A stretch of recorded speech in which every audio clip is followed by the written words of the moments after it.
Marcus had been standing guard at the palace for 15 years. Every morning at 6 sharp, he would put on his crisp uniform, polish his boots until they shined like mirrors, and take his position outside the royal treasury. The other guards often joked that Marcus loved those ancient treasures more than his own family. They weren't entirely wrong. The treasury held centuries of royal history.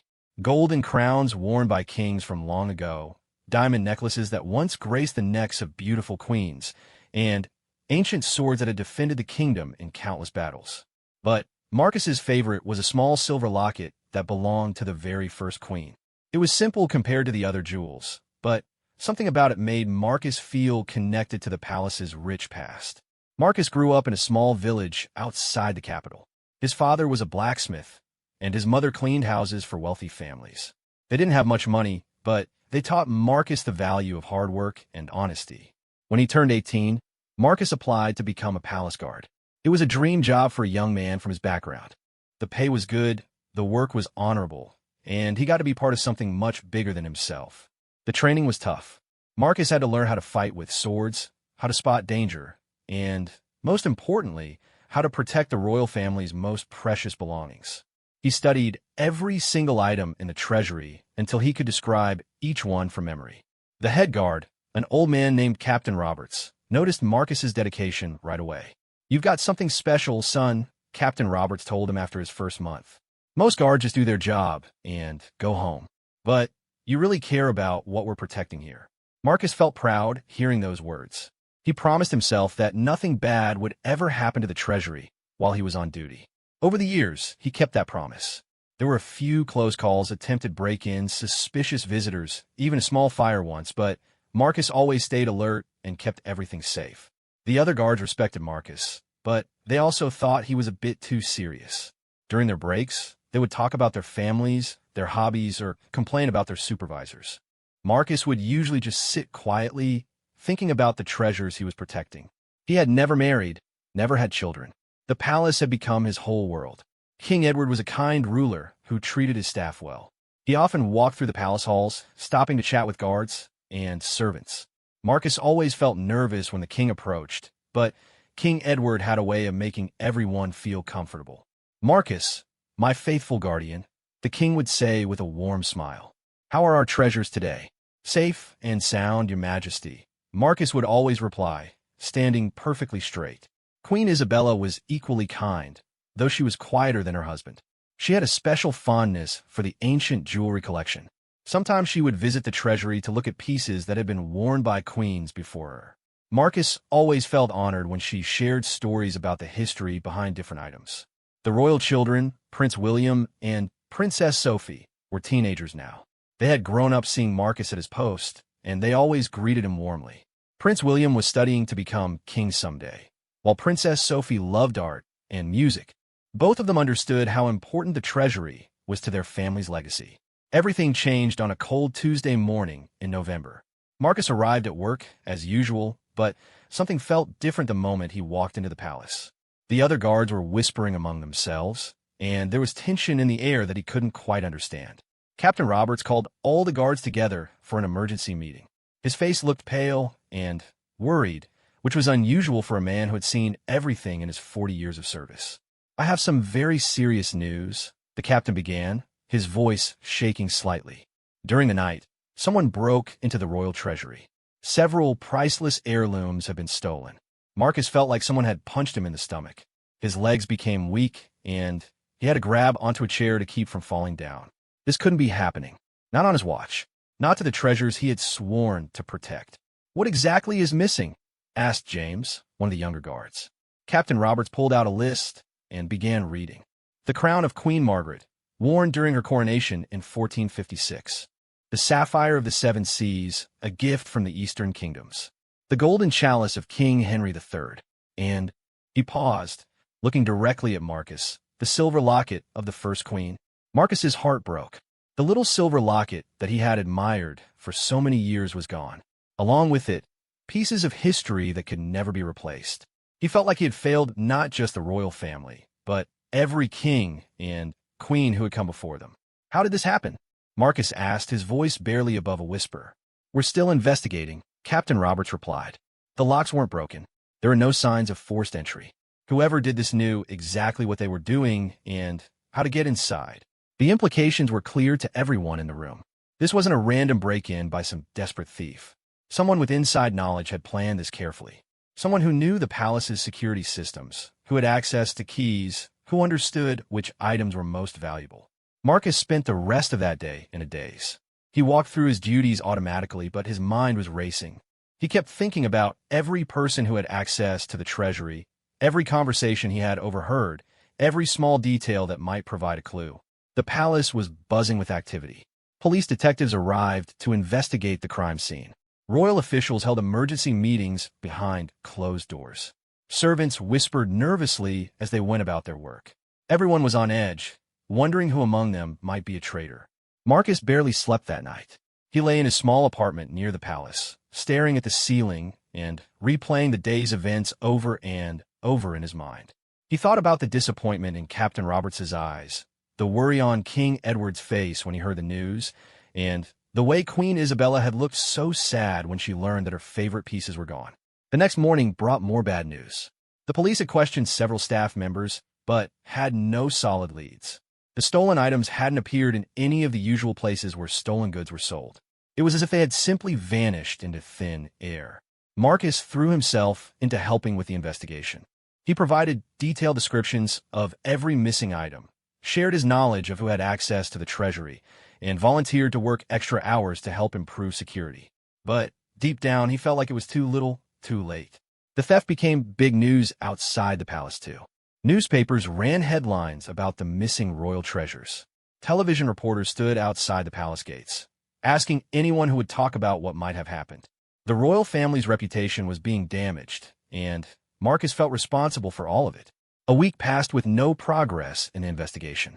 Marcus noticed that some of his fellow guards were starting to act differently around him. They would stop talking when he approached, or give him strange looks when they thought he wasn't paying attention. He began to wonder if they suspected him of being involved somehow. The doubt and suspicion were eating away at Marcus's spirit. He had always taken pride in being trusted completely by the royal family and his fellow guards. Now he could feel that trust slipping away, even though he had done nothing wrong. Captain Roberts called Marcus into his office on a Friday afternoon. The old captain looked tired and stressed, like he had aged 10 years in the past week. "Marcus, I need to ask you some questions," he said, gesturing for Marcus to sit down. "Of course, sir. Anything that might help. The investigators want to know about your activities on the night of the theft. Can you account for your whereabouts between midnight and 6 in the morning?" Marcus felt a chill run down his spine. They were treating him like a suspect now. "I was at home, sleeping. I live alone, so I don't have anyone who can confirm that." Captain Roberts nodded and wrote something down. "Marcus, you've been one of our best guards for 15 years. But the investigators have to consider every possibility.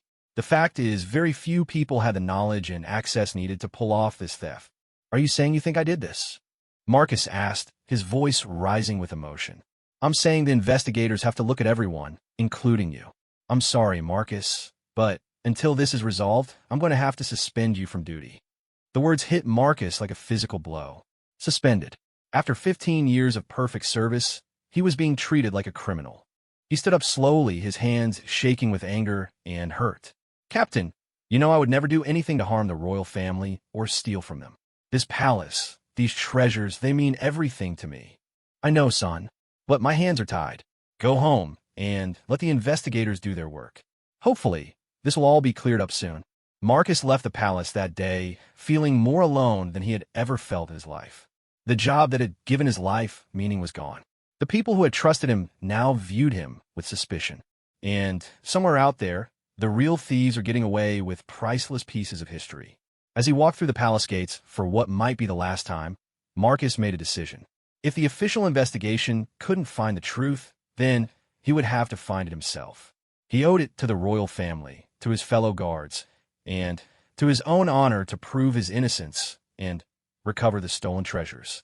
But Marcus had no idea how difficult and dangerous his personal quest for the truth would become.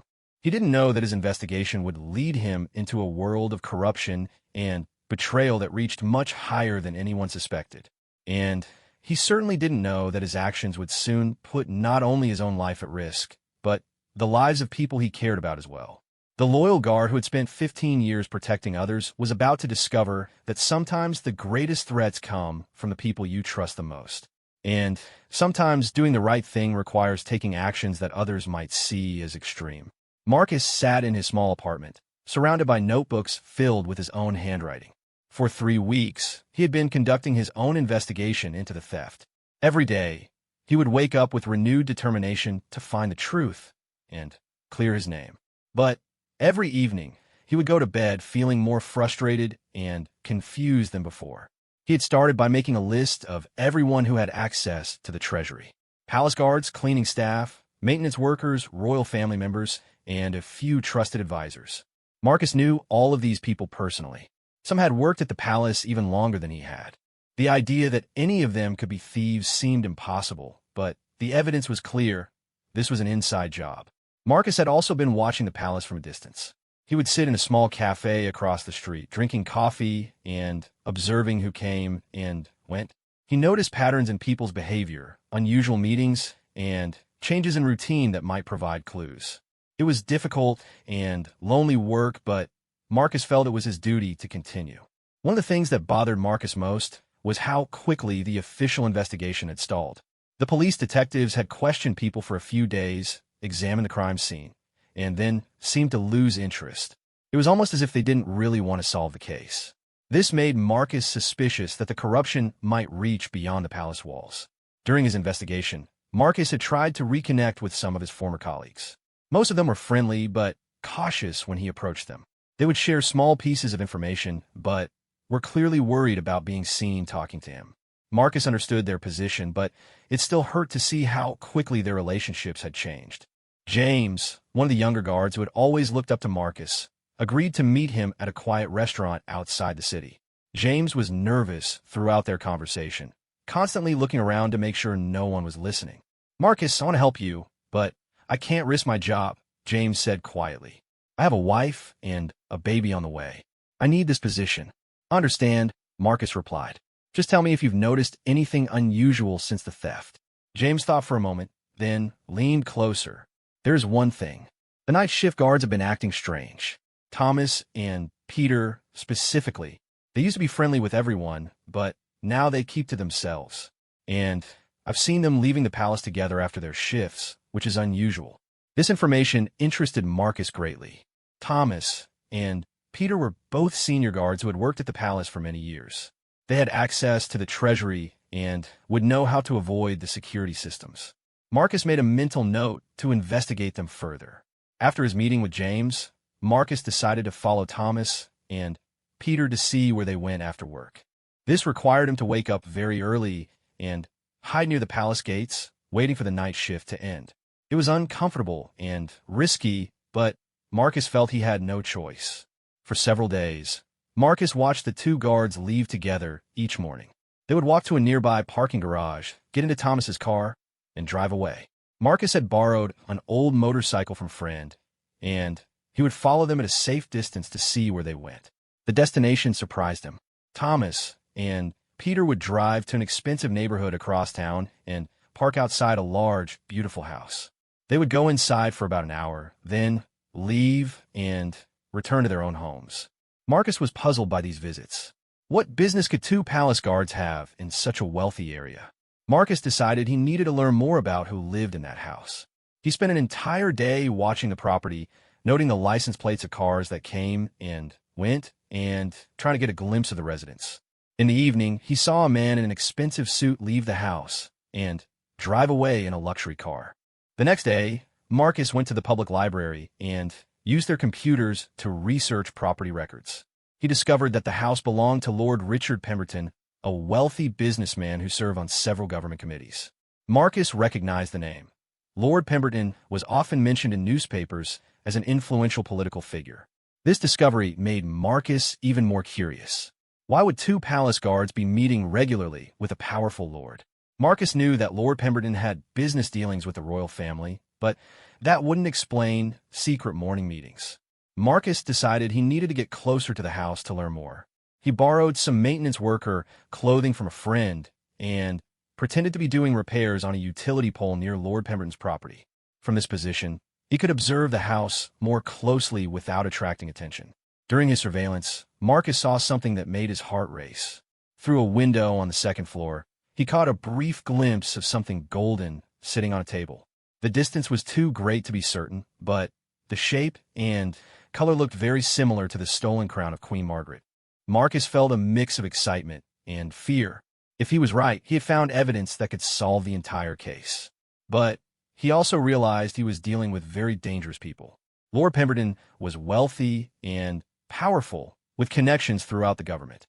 If he was involved in the theft, he would have the resources to protect himself and eliminate anyone who threatened to expose him. That evening, Marcus sat in his apartment trying to decide what to do next. He could call the police and report what he had seen, but would they believe him? He was already a suspect in the case, and Lord Pemberton probably had friends in the police department who would warn him if an investigation was launched. Marcus could also try to get closer to the house and gather more evidence. But if he was caught trespassing on Lord Pemberton's property, he would likely be arrested. And if Lord Pemberton was as dangerous as Marcus suspected, being caught could put his life at risk. As Marcus wrestled with these difficult choices, he thought about the oath he had taken when he became a palace guard. He had sworn to protect the royal family and their treasures, no matter what dangers he might face. The oath didn't just apply when he was wearing his uniform. It was a commitment that lasted for life. The next morning, Marcus made his decision. He would gather as much evidence as possible, even if it meant taking serious risks. The stolen treasures had to be recovered, and the people responsible had to be brought to justice. Marcus spent the next week carefully planning his approach. He studied the house's security systems, noting the locations of cameras and alarms. He observed the daily routines of the residents and identified the best times to get close to the property without being detected. During this time, Marcus also noticed other suspicious activities. Several expensive cars would arrive at the house late at night, and well-dressed people would go inside for short meetings. Marcus recognized some of these visitors from newspapers and television. There were politicians, businessmen, and other influential figures. One night, Marcus decided to try to get inside the house to confirm what he had seen through the window. He waited until very late, when all the lights were off and the residents appeared to be sleeping.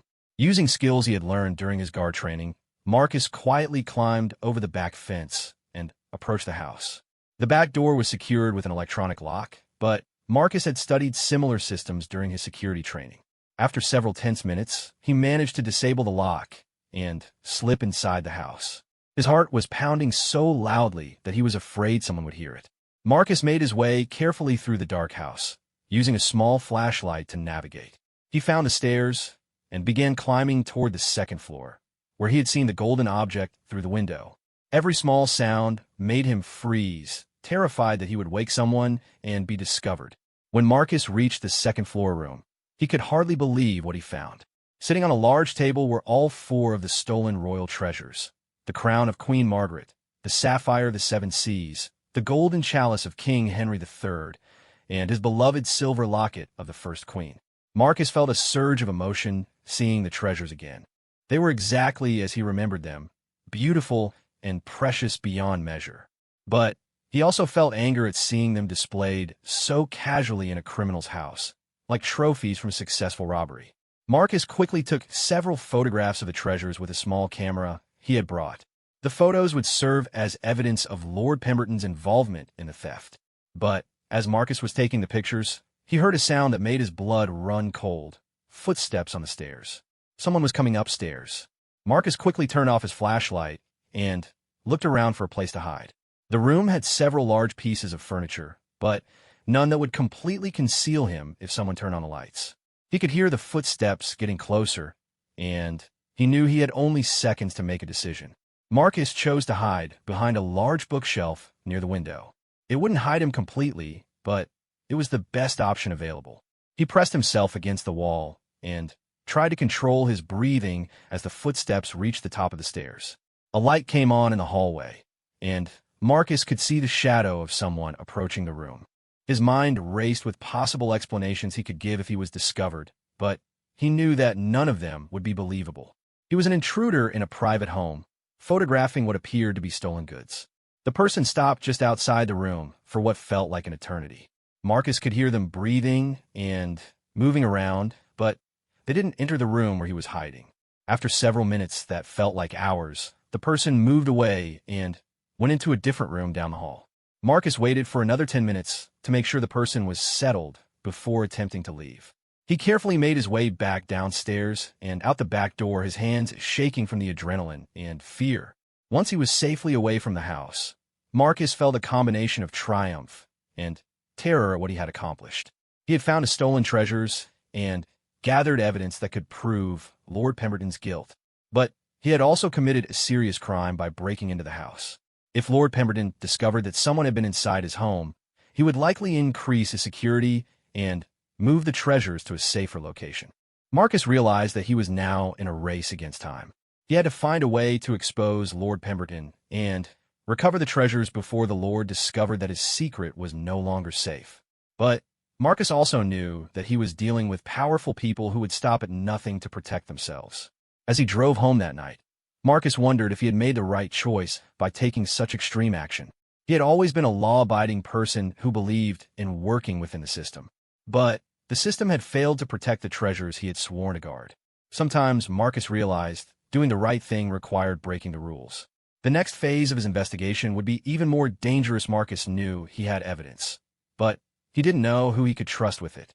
The photographs he had taken in Lord Pemberton's house were hidden in a safe deposit box at a bank across town. Every day, he wrestled with the question of what to do next.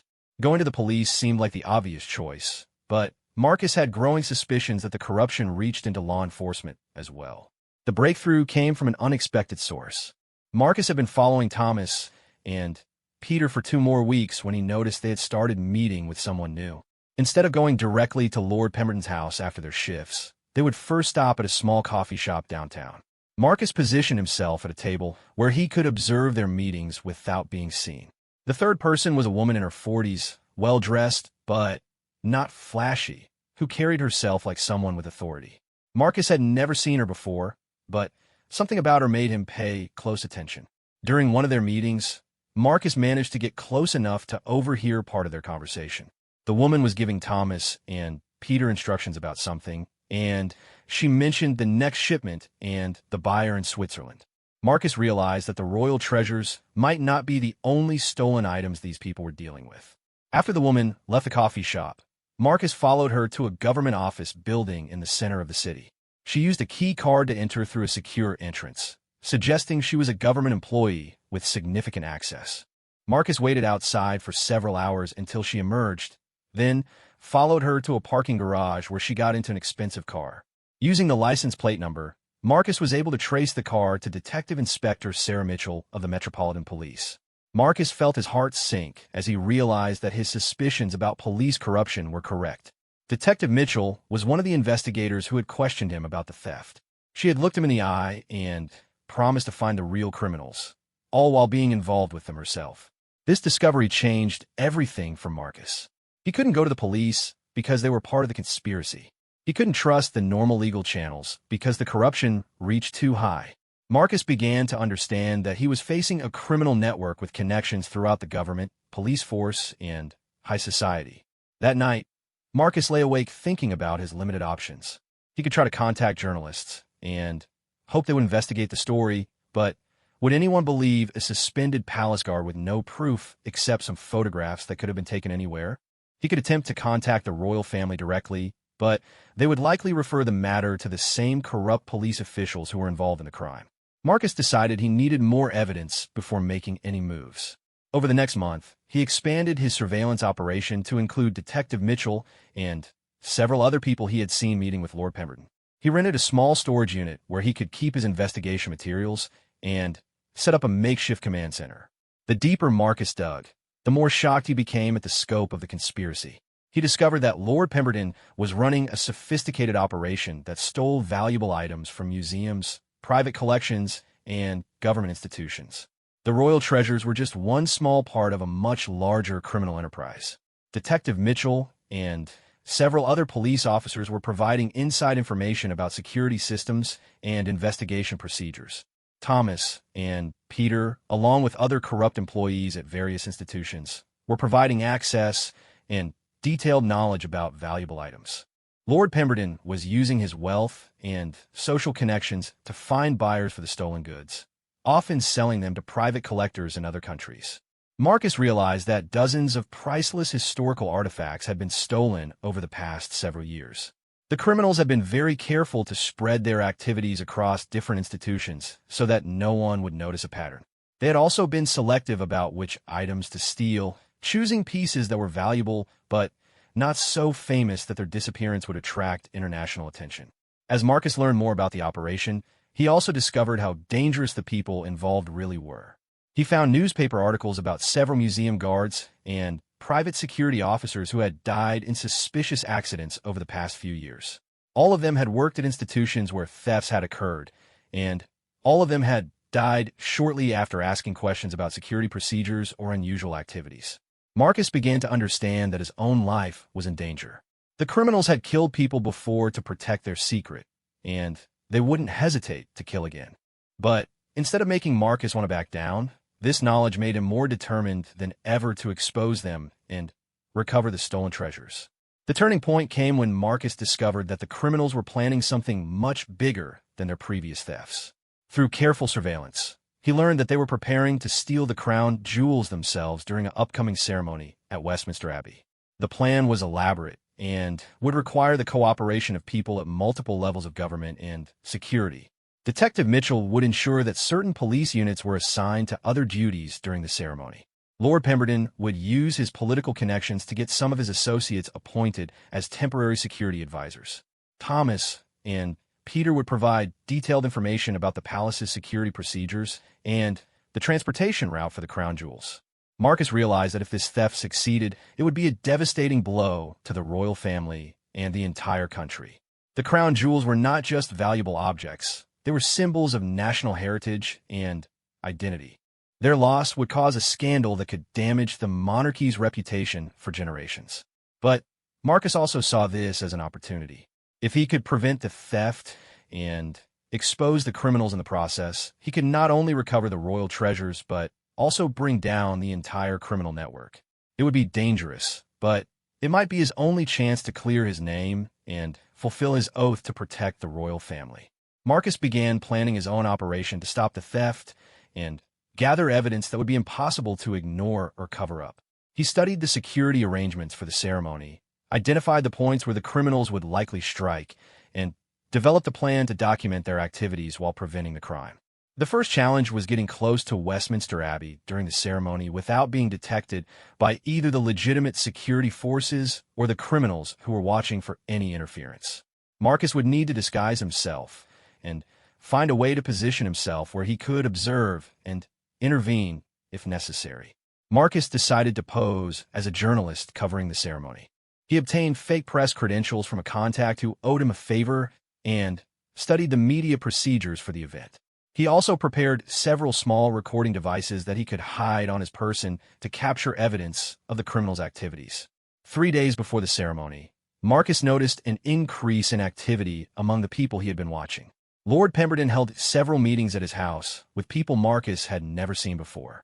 Detective Mitchell made unusual visits to police headquarters at odd hours. Thomas and Peter began taking extra shifts at the palace, claiming they wanted to help with security for the ceremony. Marcus knew that the criminals were making their final preparations. He also knew that this would be his only chance to stop them and recover the stolen royal treasures. If he failed, the crown jewels would disappear along with any hope of bringing the criminals to justice. On the night before the ceremony, Marcus couldn't sleep.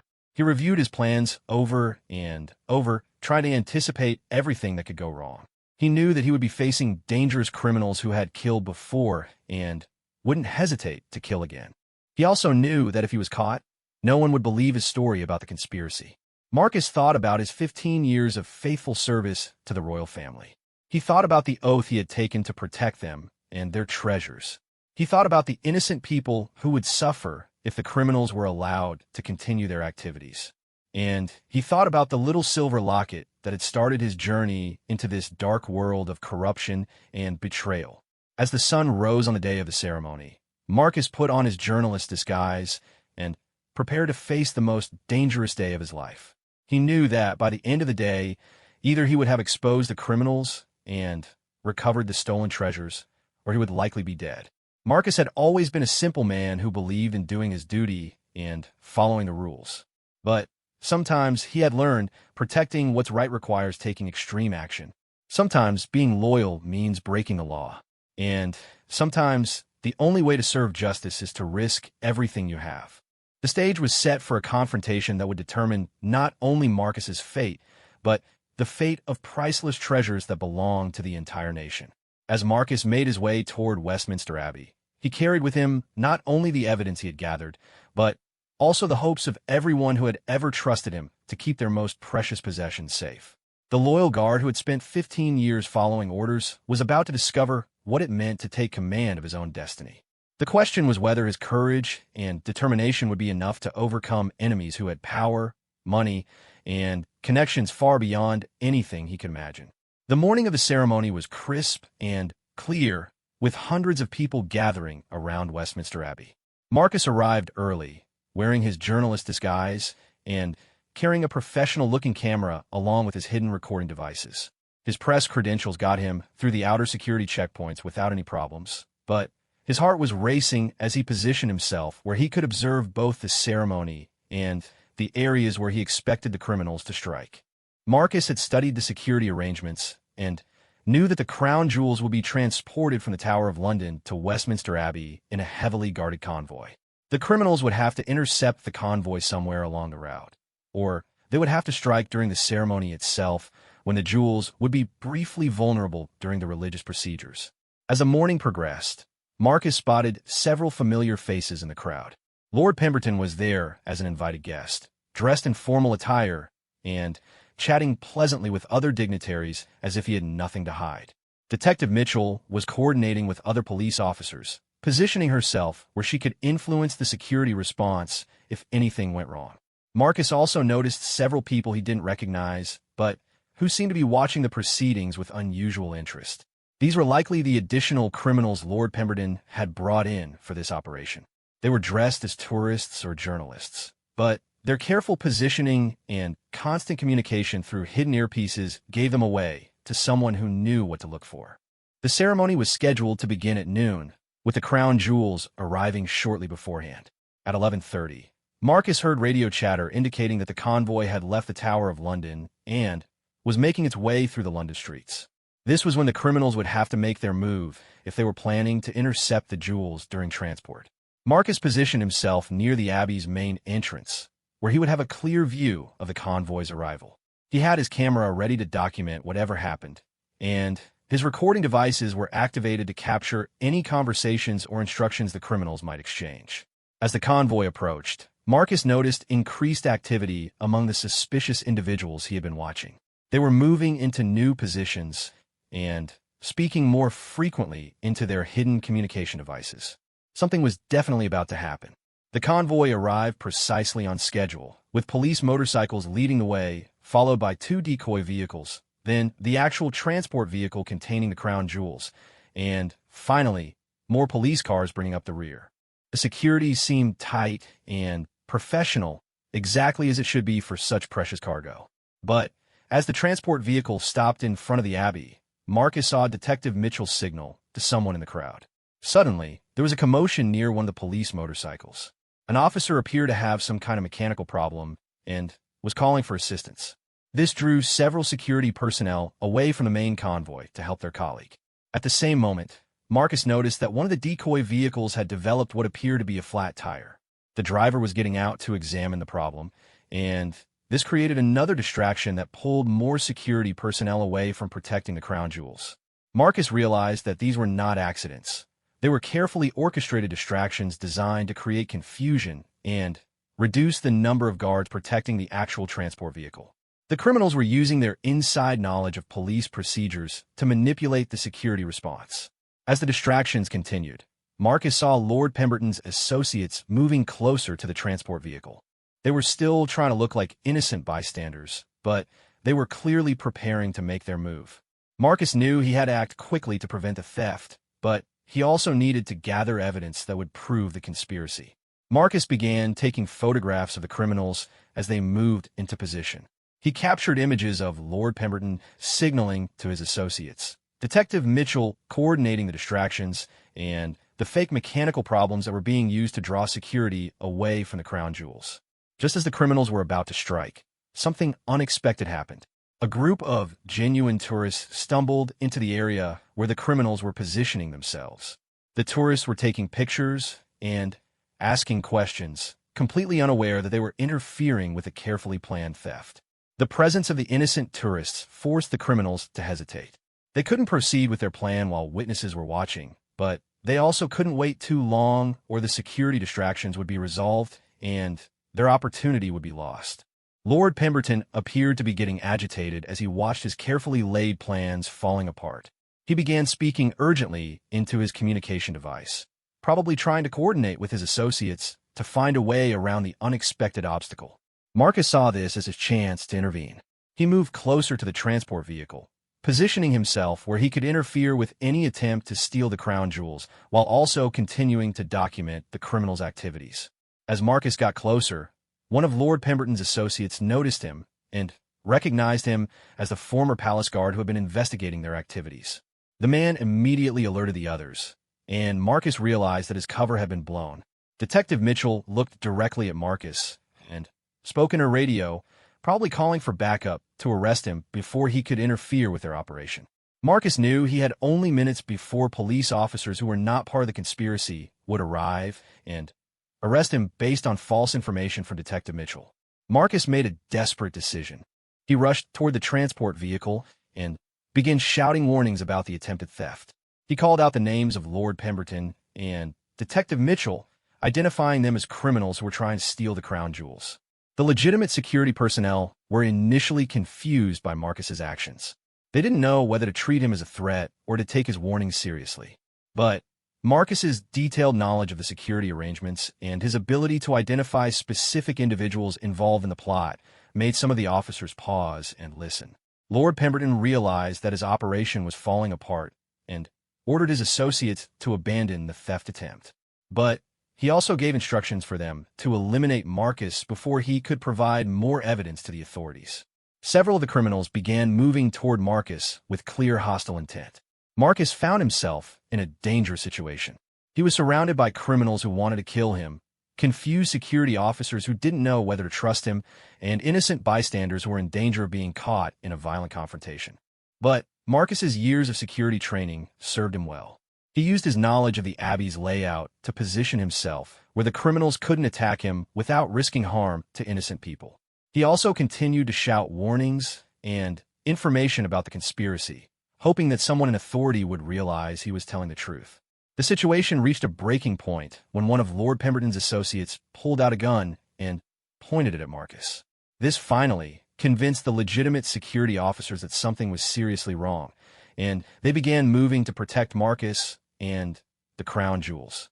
Detective Mitchell tried to maintain control of the situation by claiming that Marcus was a dangerous criminal who was threatening the ceremony.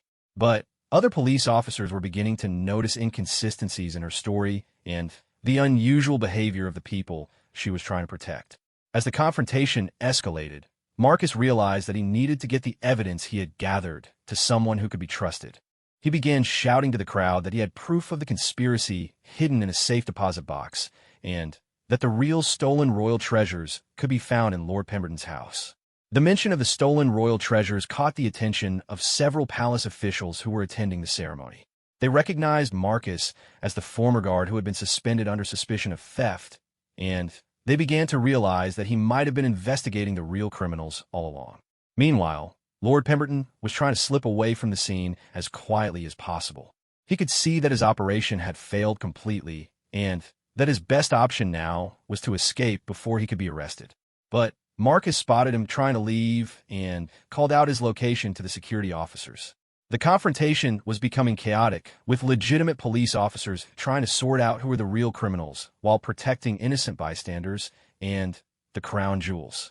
Marcus continued to provide information about the conspiracy, identifying each of the criminals and explaining their roles in the theft operation. Finally, a senior palace official who had worked with Marcus for many years stepped forward and vouched for his character. This gave Marcus the credibility he needed to convince the security forces to take his warnings seriously. The police began arresting Lord Pemberton's associates, but Detective Mitchell was still trying to maintain her cover by claiming that Marcus was delusional and dangerous. However, other officers were beginning to notice her suspicious behavior and the way she was trying to protect the people Marcus had identified as criminals. As the situation was brought under control, Marcus knew that he had prevented the theft of the crown jewels. But he also knew that this was only the beginning of a much larger battle. The criminals would try to destroy evidence, silence witnesses, and use their political connections to escape justice. Marcus had taken extreme action to protect the treasures he had sworn to guard, but now he faced the even greater challenge of proving his case against powerful enemies who would stop at nothing to protect themselves. The evidence he had gathered would be crucial, but he would also need allies who could help him navigate the political and legal challenges ahead. The hours following the failed theft attempt were a whirlwind of activity. Marcus found himself at the center of the biggest criminal investigation in recent memory, but he wasn't sure whether he would be treated as a hero or a criminal. The evidence he had gathered would be crucial to the case, but powerful people were already working behind the scenes to discredit him and cover up the conspiracy. Marcus was taken to Scotland Yard for questioning, but this time it was different from his earlier experience. Senior detectives who were not connected to Detective Mitchell's corruption were handling the case. They listened carefully as Marcus explained his months-long investigation and provided detailed information about Lord Pemberton's criminal network. The safe deposit box containing Marcus's evidence became a focal point of the investigation. When detectives opened it, they found not only the photographs Marcus had taken in Lord Pemberton's house, but also detailed notes about the conspiracy, surveillance records, and copies of documents he had collected. The evidence was comprehensive and damaging. Within hours of the failed theft, police raided Lord Pemberton's house. They found the stolen royal treasures exactly where Marcus had said they would be, along with dozens of other stolen artifacts from museums and private collections across Europe. The house contained what investigators described as one of the largest collections of stolen art and historical artifacts ever discovered. Lord Pemberton himself was arrested at the airport as he tried to board a private jet to Switzerland. He had several suitcases filled with valuable items and documents that proved his connections to international art dealers and private collectors who specialized in buying stolen goods. His arrest made headlines around the world. Detective Mitchell's corruption was exposed when investigators examined her communications and financial records. They discovered that she had been receiving large payments from Lord Pemberton for several years in exchange for inside information about police investigations and security procedures. She had also helped cover up earlier thefts by misdirecting investigations and destroying evidence. Thomas and Peter, the two corrupt palace guards, were arrested at their homes. The evidence against them was overwhelming, including surveillance footage that Marcus had gathered and financial records showing payments from Lord Pemberton's organization. They eventually confessed to their roles in the theft and provided information about other corrupt employees at various institutions. As the investigation expanded, it uncovered a criminal network that reached into multiple levels of government, law enforcement, and high society.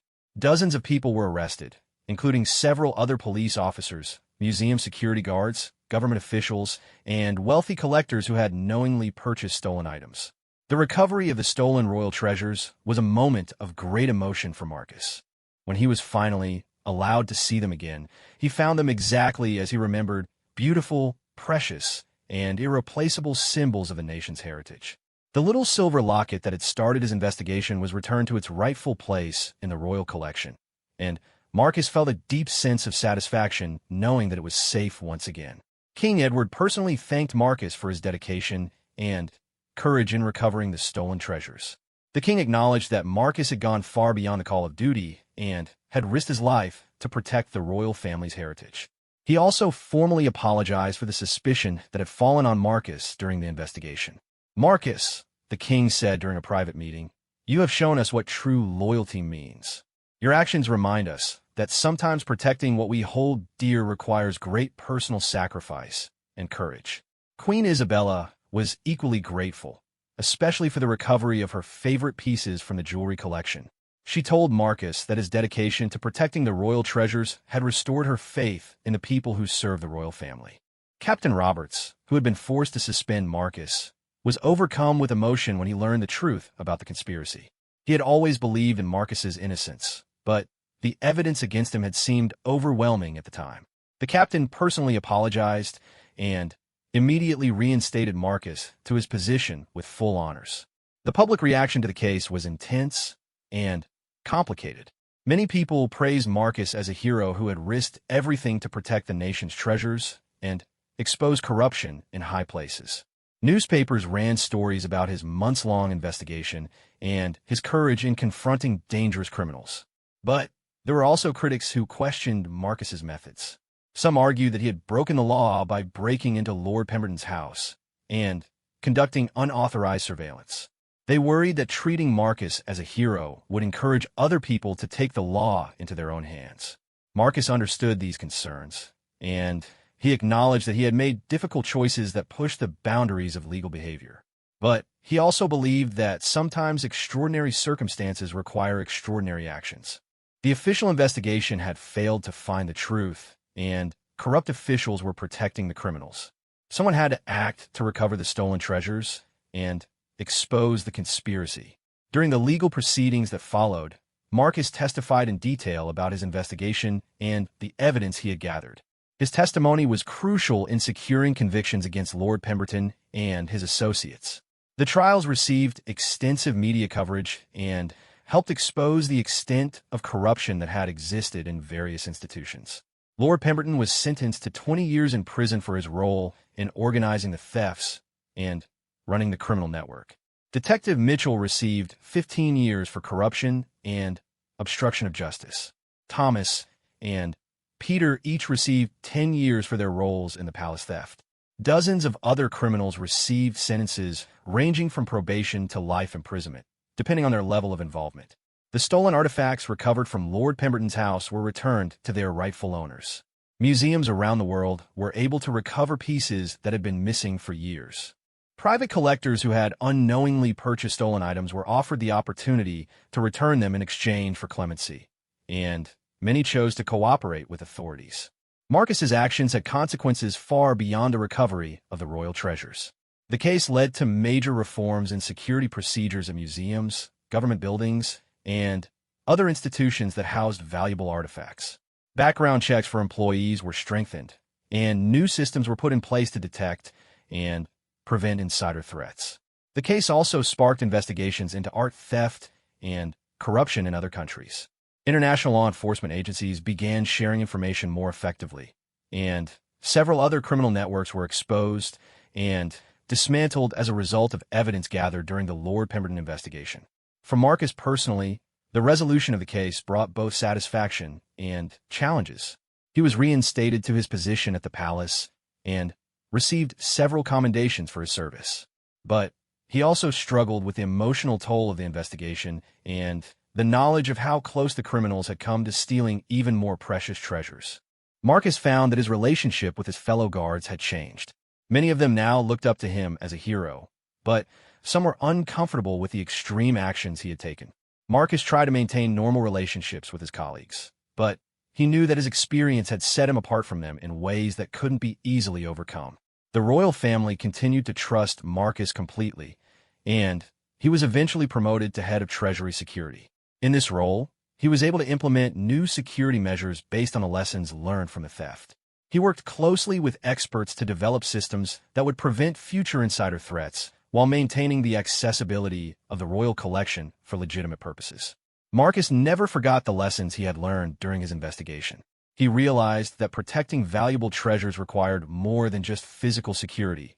It also required vigilance against corruption and the courage to act when official channels failed.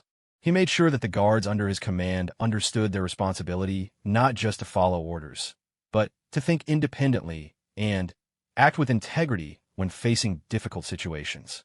Years later, when Marcus looked back on his decision to investigate the theft on his own, he felt proud of what he had accomplished, but also humbled by the risks he had taken.